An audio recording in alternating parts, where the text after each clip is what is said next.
Trees to be removed may be cut down or deadened. In some instances, enough trees of suitable size may warrant a commercial timber sale.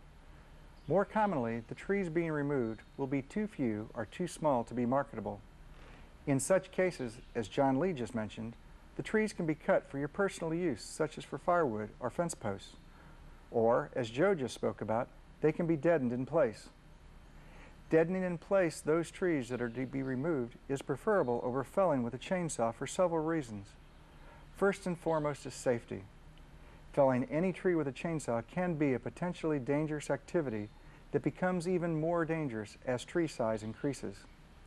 Improper felling technique can damage the crop tree or create a hazardous situation if the tree you are felling becomes hung up in other standing trees. Second, having all these trees down on the ground at one time makes it virtually impossible to navigate in your forest. Third, all that downed wood is now a wildfire risk. Trees can be deadened in place by girdling with a chainsaw or injecting with a herbicide. Chainsaw girdling is accomplished by cutting through the bark and about an inch into the wood around the entire perimeter of the trunk. A single girdle with an appropriate herbicide applied to the cut surface is very effective. However, some herbicides can inadvertently flash back from the treated tree to a crop tree through root grafts, harming or even killing it. So it is important to read and follow all chemical labels. If you are concerned about flashback, you can double girdle the tree with a second cut about 3 inches above the first girdle. But beware, most tree species not treated with a herbicide will resprout below the girdle, and you could end up with more stems than before you started. Injecting the trees to be removed with a herbicide in the so-called hack and squirt method is faster and safer than operating a chainsaw.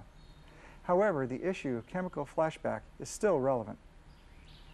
Properly deadened trees will die standing and will slowly decay, allowing access in your woodlands, minimizing the risk of harmful wildfires and providing habitat for wildlife in the process. Let's visit a couple of landowners to see how they remove their undesirable trees. Chainsaw girdling is accomplished by cutting through the bark at a height that is comfortable for you to hold the saw. This is usually about 3 feet above the ground. Cut completely around the stem, making sure that your cut is joined together. Make sure that your saw is operating properly and that you wear your safety equipment. To ensure a complete kill and prevent resprouting, you can apply a herbicide such as Pathway or Tordon RTU directly into the cut. Apply 1 squirt for every inch diameter and space these squirts evenly around the stem. Tree's dead, just doesn't know it, but in a month from now that thing will be totally dead. Is there any other techniques that we can use for timber stand improvement, for chemical control? Well, there's a new method that is being tried in the state. Thus far it's very, very effective. It's called hack and squirt. We use arsenal as the chemical, and in a case like this, this type of hatchet works very, very well in our experiments, and all we do is hack the tree and squirt 1 squirt down the blade into the hack. And you use 1 hack per 4 inches of diameter. And it's probably by far the fastest method of doing timber stand improvement on small trees.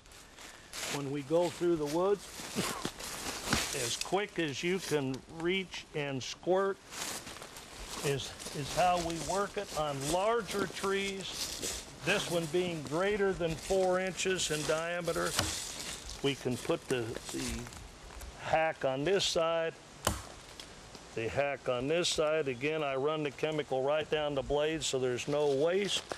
Keep moving. It's almost like you never stop. And cost-wise, appears to be as cheap as any method. Now, what we're doing where we have our timber stand improvement crews, I'm going to use this up to 6 to 8 inches in size. So in other words, I'll use 1 hack on the 1 to 4, 2 hacks on the 4 to 8. Anything larger than that, we will go ahead with the chainsaws and girdle and go back to our Pathway or our Tordon RTU. As your forest trees reach their maturity, You must think about what will happen in your woodland after they are gone.